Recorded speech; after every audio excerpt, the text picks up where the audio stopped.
So what did you miss at Jubilee today? Well, you missed our Remembrance Sunday. We read the rolls. We heard of so many men and women who died in the First World War and the Second World War from this community. We heard the names of many people in the community who have served their country, served our country, served our community, some of whom were actually with us today.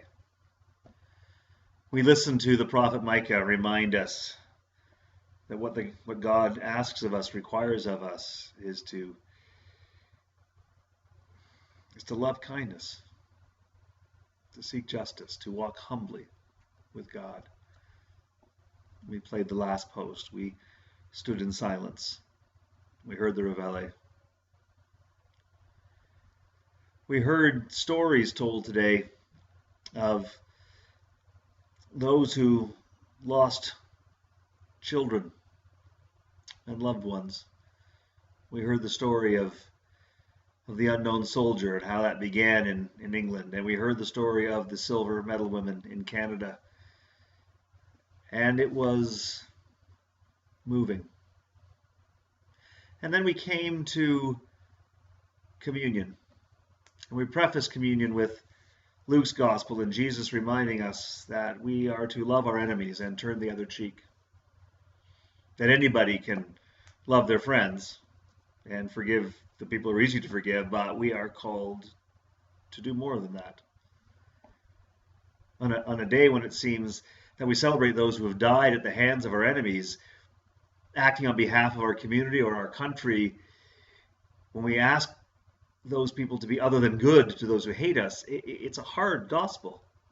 Love your enemies. Do good to those who hate you. But Jesus didn't tell us it would be easy, and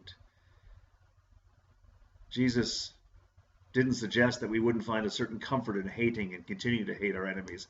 But Jesus knows that the only way for us to really be the children of God that we're meant to be is for us to love and to forgive and to seek forgiveness and to let go of hate.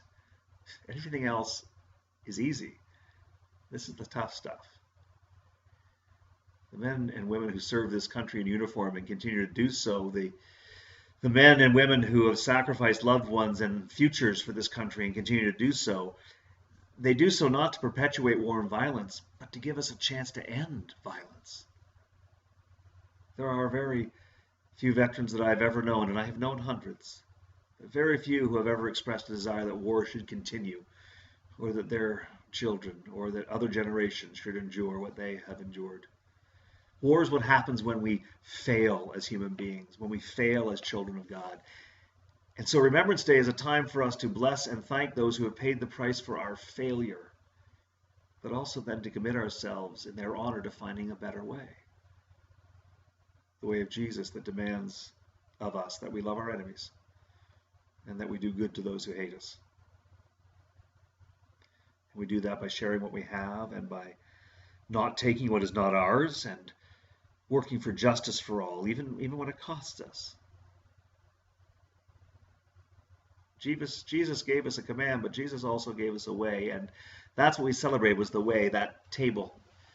A table that's small enough that we can fit it into a room, and yet we can also imagine that all of creation comes together at that table.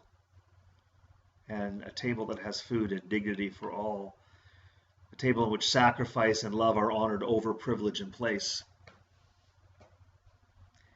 And so we came to that table today, bringing all the people we carry in our hearts with us. We came to that table with the men and women who gave their lives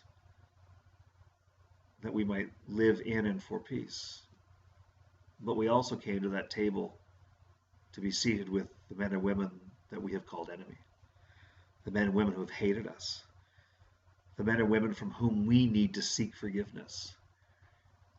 The ones who are with her and with him.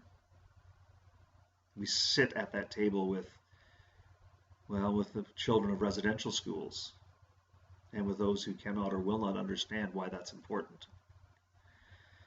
We sat at the table with the people that we love the most and hate the most, and those who hurt us and those who hate us. And it's not an easy table. but it is the table that God calls us to. And so we met at that table, and we shared. We shared the body and the blood of Jesus Christ. We shared with each other. And in that, I think we actually honored truly the spirit of Remembrance Day. So that's what you missed at Jubilee today.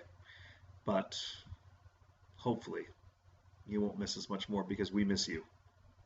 And until we see you, God bless and take care.